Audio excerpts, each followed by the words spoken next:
Good morning! Happy Sunday! It's washing day! So, ayan, maglalaba ako ng mga kumot. Well, mag-isa lang ako dito sa bahay. So, laba-laba lang ako ng mga kumot. Actually, hindi naman madumi ang kumot na yan. Mabaho lang kasi na-stuck siya sa cabinet ng matagal. So, bago ko siya palitan yung mga ginagamit ngayon, labahan ko muna yung ipapalit ko kasi amoy cabinet. Ayan.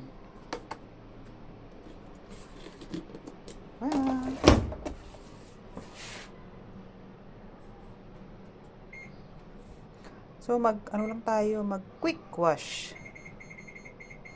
Ayan, quick wash. Kunwari marunong magbasa, no? Ewan. Basta ito, quick wash. Ito, big. Kaso, wag tayo masabi